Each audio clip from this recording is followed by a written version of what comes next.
Mr. Speaker, I also rise today to recognize what has been taking place around the week in this country and around the world, and that is commemorating Yom HaShoah, ending in 1945, recognizing the 6 million Jewish victims that were killed in the Holocaust.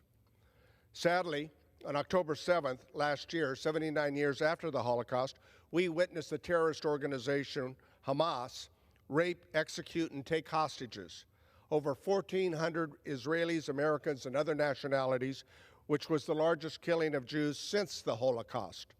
There is clear evidence that rising threat of hate and anti-Semitism is being spread here at home and across the world.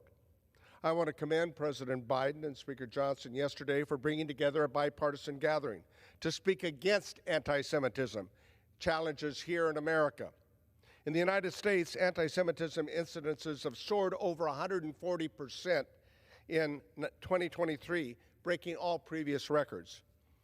In America, we support free speech and peaceful protests, but disrupting academic education, attacking Jewish students and faculty have no place on college campuses or universities in America, and it must be stopped.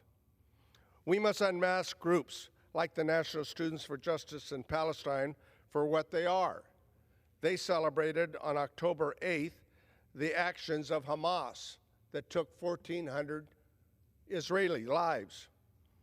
This is an extension of groups like terrorist groups like Hamas. Hamas, whose mission statement is to eliminate the state of Israel and to kill Jews, as referenced in their slogan, from the river to the sea. The river is the Jordan River and the sea is the Mediterranean. It's to eliminate the state of Israel and to kill Jewish people. That's what their purpose is. We must work together to break this cycle of hate that is plaguing our society and putting lives at risk around the world.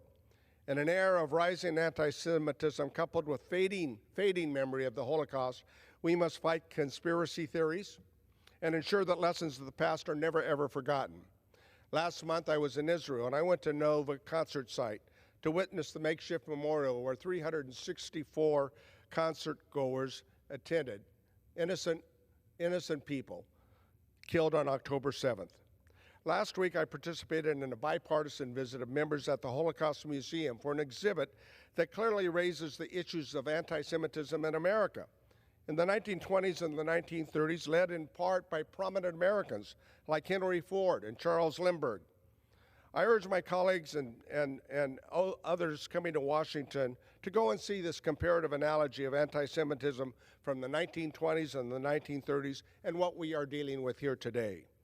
For it is real, and we must do everything together to combat this plague of anti-Semitism, the politics of hate and the politics of fear.